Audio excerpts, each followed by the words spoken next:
So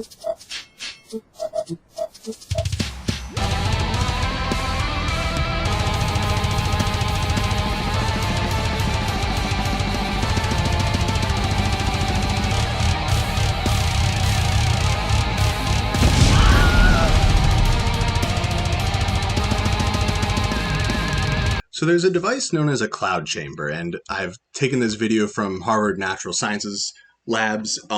They have set up a cloud chamber right here, and it is a container, and there's a bit of felt around the outside that they've saturated with alcohol, and it's sitting on top of dry ice. So that dry ice is going to produce a vapor inside of this container, and when the light from the projector shines through, you're going to see that sort of like fog that exists in here, this cloud. And every once in a while, there are these streaks that are occurring through that cloud.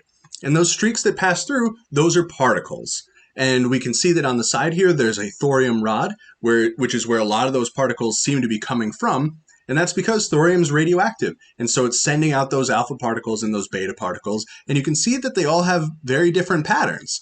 Like you've got most of them that are coming out straight, but then you've got others that are on the side. You've got some of them that come out kind of squiggly. And they have all these different shapes because they all represent different particles that are being emitted. It's not just the thorium rod in here which is sending out particles. There are also cosmic ray particles that are coming through as well. And so this is where we're going to begin our discussion on particle physics. You've got a whole plethora of particles that are out there in the universe, and we need some way to try to organize them all together. It extends far beyond just the alpha and beta and gamma particles that we get from radioactivity. It's just cool to watch.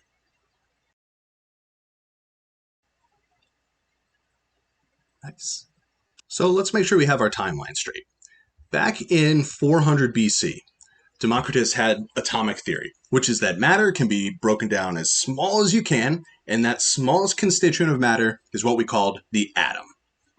And then it wasn't until 1897 when we discovered the electron, which made us rethink this idea of the atom, that maybe the atom isn't as small as you can go. Maybe there are pieces to it as well. And so then we had things like the plum pudding and the Bohr model, and then it wasn't until 1919 when we started to have evidence for the proton. So now we knew for a fact that it wasn't just something with stuff around it, the something also could be broken down smaller as well. And so then by the 30s, we were able to find evidence for the neutron, and we had two constituent parts for that atom. But it was around this time that we also found something called the positron. And the positron was weird because it wasn't the proton, the neutron, or the electron. It was some other particle. And it was similar to things like the photon, which is, again, some other particle that doesn't make up the atom. And it was around this time period as well that we were dealing with radiation, and we were finding things like neutrinos. Neutrinos are another odd particle that are not the proton, the neutron, or the electron, but they show up during those radioactive decays, specifically beta decay, and so they had to fit in there as well. And from the 30s on, we had an explosion of all different kinds of particles. And I don't need to list all the ones on the side here. You could go through and read them yourself. But, I mean, if we look at just a handful of them, we got things like pions. And pions were created in 1948. Then we had things like these delta particles in 1952. We had things like bosons in 57 and 58. We had the electron neutrino and the muon neutrino that are verified in 62. So apparently neutrinos can have a property like an electron or this thing called a muon, whatever a muon is. We had the Higgs boson predicted in 67. We had these things called mesons that were found and tau leptons that were found. Bottom quarks are found, whatever those are. Top quarks are found. Tau neutrinos, so now there's another type of neutrino. And then you've got the Higgs particle as being one of the most recent particle discoveries. And so if you went through and looked at this whole list, you'd find that experiments like the Large Hadron Collider at CERN, which is depicted here, this is one of the chambers that the particles pass through, and this is an overhead view of it, and this is some data that comes from the setup. All these different particle physics experiments have produced a plethora of different particles, hundreds of particles that exist in our world, far beyond just the proton, neutron, and electron that we think of, and we need some way to classify them, to put them all into a nice, neat organization so that we can talk about them. And that way of organizing all these hundreds of particles is called the Standard Model. So let's talk about that before we worry about what each of these particles are individually. So from the 1930s on, we got particle fever. We're finding them all over. We're able to create these things. We can see them from space using these cloud chambers and things like that. And so we had to rethink a lot of physics in terms of particles. And one of the most basic ideas of physics is a force. And we all know forces as a push or a pull. But using these ideas of particles, maybe particles are really what are causing these forces. And if we think about that, it would explain things like your non-contact forces, which have been an oddity for this whole course. We know that a push or a pull is our normal force. If you want to move, a chair across the floor, you got to push on it. But if I wanted to move an electron, all I have to do is bring another electron near it. And that doesn't really make much sense. It doesn't fit into our normal model of how this works, unless we think about things through particles. And so here's an analogy to represent this. It is an analogy, it's a model, it is not the perfect explanation, but it works sort of like this. You've got two people in separate boats out in the ocean, and they're going to throw a ball back and forth. And so if they were both electrons that we're modeling, one person throws a ball to the other side, and both boats will move apart because of conservation of momentum. And they keep throwing the ball back and forth, and they keep being repelled until they're so far away that you can't throw the ball from one to the other without it falling in the ocean. And so there's a movement of particle between those two boats, and that is causing a repulsive force. In a way to think about it with attraction, if we had, say, an electron and a proton, they would come together, and that's more like throwing a boomerang instead of a ball. You throw the boomerang from one boat, it goes past the other boat, turns back around, and then when they catch it, they're pushed back in towards the person that threw the boomerang. And so that's your attractive force that's caused by these particles. And so in the case of electricity and magnetism, that's exactly it. The force of electricity and magnetism is caused by a moving photon between those two boats.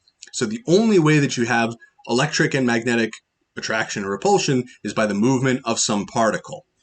And so with this idea in mind that particles are mediating our forces, we can actually break forces down into four fundamental forces that make up the universe.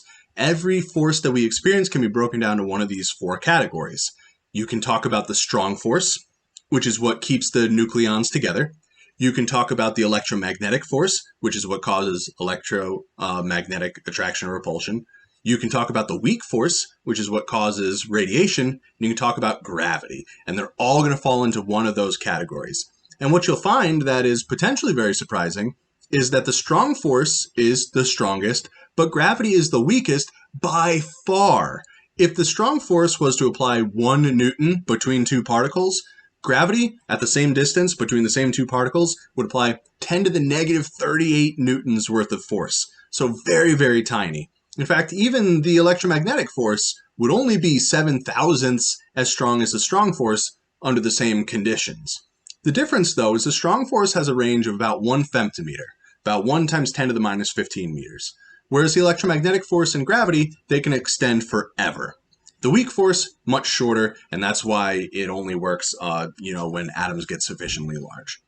And then we've got another column for what particle mediates these forces. So the strong force, you can think of the things inside your nucleus as having a particle called the gluon moving back and forth between them. And the movement of that particle called a gluon is what creates the strong force. The electromagnetic force, as we said in the previous example, is mediated by a photon. So photons move between two charged particles to cause them to attract or repel. The weak force is mediated by 3 different particles. You've got W+, W-, and Z0 bosons. And then lastly, gravity is mediated by a particle as well called the graviton. So here's an image of the standard model. And the standard model is, again, just like physics is an answer to the periodic table. It's a way to organize all these hundreds of particles that we have. And it's broken up into 3 different sections, 3 main sections. So you've got your force carriers on the right. And you can see that this is an incomplete list because it doesn't include the graviton. One of the reasons why is because that is still not verified yet. It's still not experimentally verified yet. Then you've got a section called leptons, and leptons have the electron in there, and then all those neutrinos that we were talking about, and these 2 other particles called the muon and the tau lepton, sometimes called the tauon. And then we've got quarks up at the top, and there are 6 of them just like with your leptons. You've got up, down, charm, strange, and top, bottom. And so you've got all these hundreds of particles, and we can sort of begin to organize them like this, because many of those particles are made up of combinations of particles from in here. And so if you think about particle physics, you've got all these hundreds of different particles that are moving really, really fast and are really, really small. So you can't see them. You can't just take one and look at it under a microscope.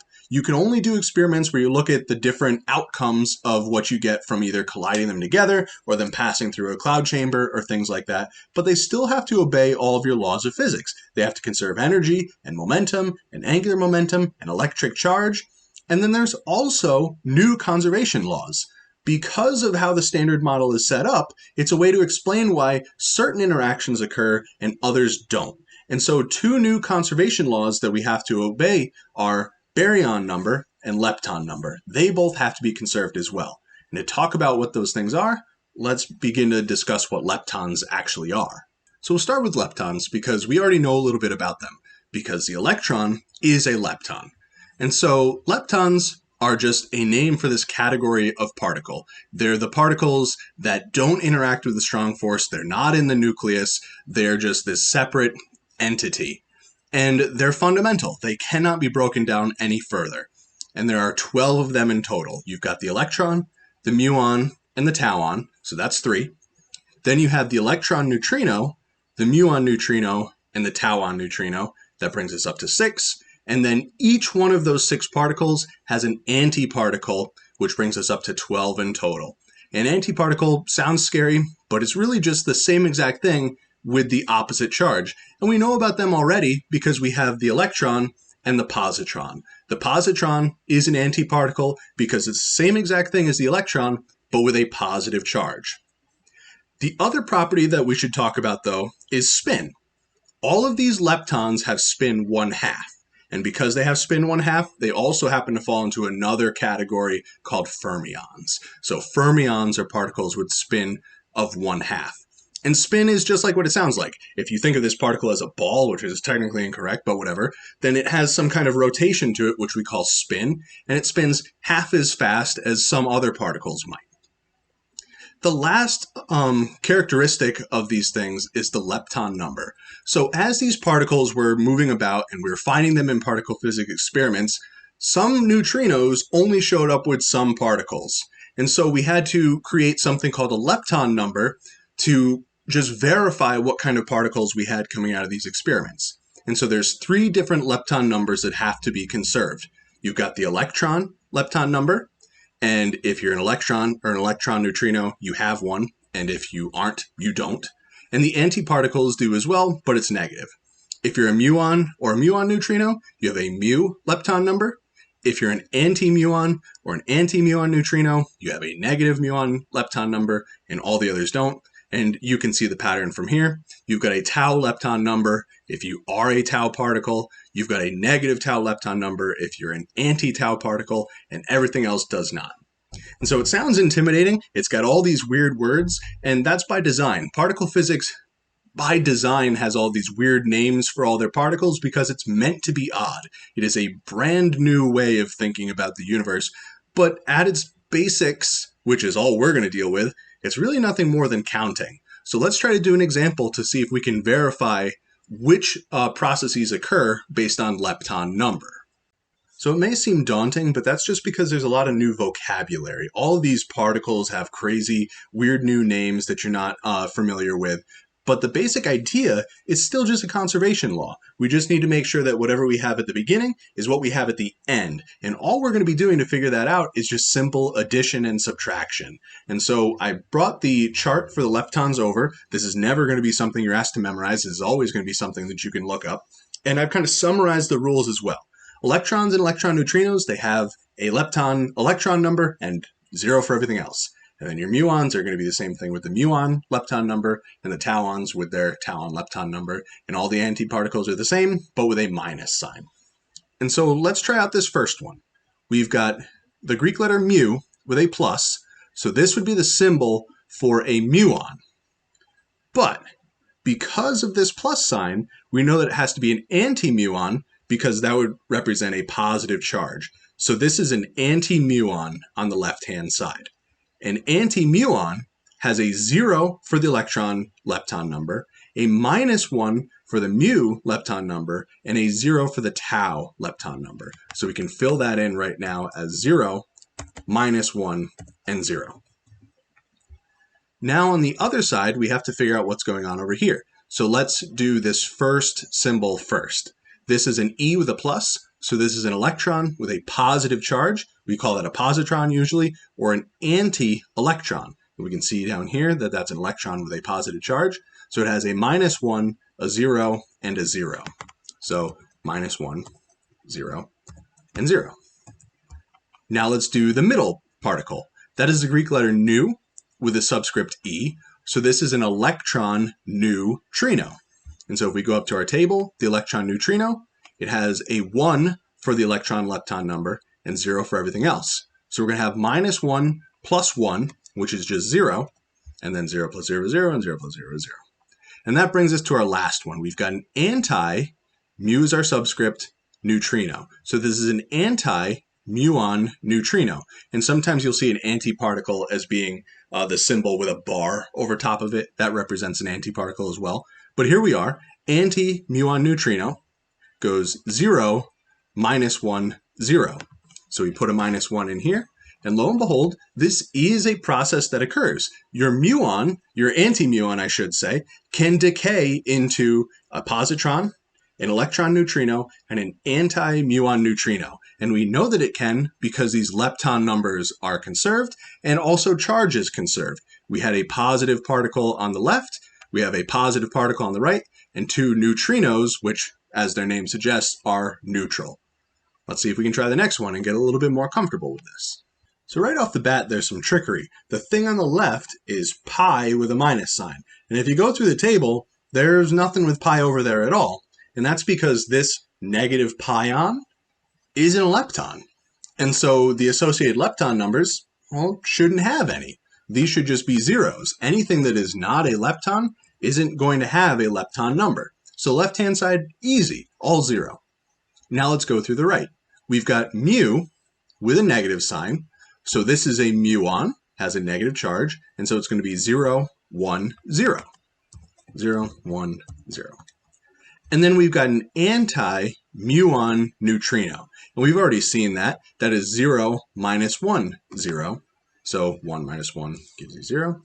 And there we go. We have another process that looks like it should be good. And we verify with the charges. We've got a negative thing turning into a negative thing and a neutral thing. So charge is conserved as well. This middle system is good. And then for the last one, you should have some reservations about that right off the bat, because we've got a neutral pion. That's fine. We know that it won't have any lepton numbers because we already found out that pions are not leptons. We've got some muon with a negative charge. So this is just our regular old muon. We've got an electron with a positive charge. So that's some kind of anti-electron or the positron. And then we've got mu with a subscript E. This isn't anything. There isn't any kind of mu electron. It just doesn't exist. So this already we know is nonsense because this last thing isn't a particle. There are only 12 leptons, the electron, the muon, the tauon, their neutrinos, and then all of their antiparticles. So leptons are simple. They're just tiny particles. They're a fundamental constituent of matter. There's 12 of them, really only 6 because the other 6 are their antiparticles. And they have these things called lepton numbers that have to be conserved. That tells us what kind of particles we get out of some kind of decay. But really, to keep track of your lepton number, you're just adding and subtracting. But what we learned from those problems is that there are other particles that could create these leptons. And we knew that already from beta decay, that your protons and neutrons create your electrons and your antineutrinos. And so that means that there are other types of particles out there as well. And that is going to be our discussion for tomorrow.